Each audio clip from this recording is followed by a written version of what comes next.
Processus de sélection de l'équipe qui a été retenue pour travailler sur ce dossier. La ville, elle s'est surtout voulue sur le plan urbain garante d'un esprit de cohérence et d'une continuité des lieux, continuité de l'esprit des lieux, tout en assurant la capacité de pouvoir transformer ces lieux. Et donc la ville, dans son processus de sélection, elle s'est surtout portée sur la qualité d'un projet qui était porté par des acteurs expérimentés, des professionnels expérimentés en ce type d'opération, et avec une équipe qui s'est constituée aussi autour d'un concept, c'est-à-dire qu'il ne s'est pas uniquement s'agit d'être en capacité de pouvoir reconvertir un bâtiment. Ça, je dirais, c'est un peu à la portée d'un certain nombre de professionnels, mais c'était aussi d'être en capacité de porter un projet innovant autour de la reconversion de ce site et qui réponde à un certain nombre d'attentes qui soient en lien avec cette notion d'intérêt général que nous portions pour ce site de l'ancien collège Serein.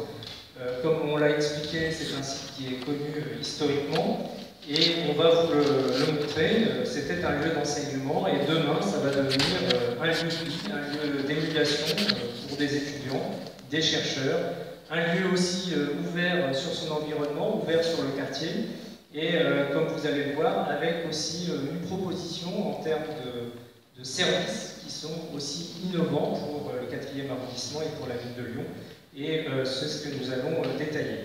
Alors, dans le cadre de notre processus de sélection, nous avons retenu un groupement composé de Promoval et d'Arios, qui ont créé une société ad hoc pour travailler sur ce sujet, en collaboration donc avec une équipe de professionnels de la restauration immobilière, en l'occurrence Madame Cécile Raymond, architecte du patrimoine, et la société Artefact qui intervient en tant qu'assistant à maîtrise d'ouvrage sur cette opération, et les partenaires retenus dans le cadre de cette opération, à savoir Lyon Métropole Habitat, qui collabore avec le Crous pour répondre justement à ce processus d'offres en matière de logement étudiant, l'Accordé, qui est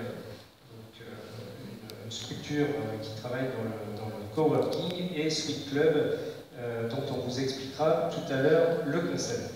Alors sans plus attendre, je vais redonner la parole à David Kimmelfeld, et qui va aussi redétailler un petit peu le cœur de ce projet en détail, et notamment sur les différents objets qui vont pouvoir s'y intégrer. Peut-être rappeler rapidement, merci Michel, les principes et ce que nous souhaitions sur ce projet. Nous souhaitons d'abord, bien sûr, Nicole l'a dit, Michel l'a dit, préserver le patrimoine, préserver le bâti, parce qu'il s'inscrit une histoire comme un signe dans ce quartier-là. En même temps, il ne s'agissait pas pour nous de le mettre sous cloche, pour le regarder pendant 10 ans vide, mais bien de le refaire vivre avec des nouvelles fonctions, avec des nouveaux usages. Et dans les nouvelles fonctions et dans les nouveaux usages, on avait posé quelques principes. Le premier, c'était d'amener de l'activité, des nouveaux services, des nouvelles populations sur ce bout d'arrondissement, sur ce bout de ville. Le deuxième principe, c'était de se dire qu'il faut qu'on ait aussi un bâtiment qui a vécu très longtemps, finalement, en tournant le dos à la Saône, que ce bâtiment s'ouvre de nouveau à la Saône, s'ouvre de nouveau au quai, s'ouvre de nouveau aux rives de Saône, et soit dans la continuité de ce qu'on a fait sur l'aménagement du quai Gilet. C'est ce qui va être présenté, ici.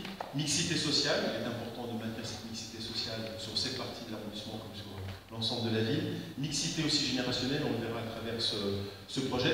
Et ce qu'on voulait aussi, ce n'est pas un empilement des compétences, mais une véritable équipe qui soit finalement pluridisciplinaire et qui nous amène un véritable concept, et pas simplement un empilement par étage et par étage de fonctions, mais bien évidemment quelque chose de logique, et c'est ce qui va être présenté ici. Alors, très rapidement, puis ensuite je passerai la parole aux différents acteurs du projet. Sur ce site qui fait plus de 2000 m², plus de 2200 m², c'est une résidence étudiante sociale. On détaillera ce que veut dire une résidence étudiante sociale tout à l'heure quand je passerai la parole aux différents interlocuteurs présents ici et interlocutrices.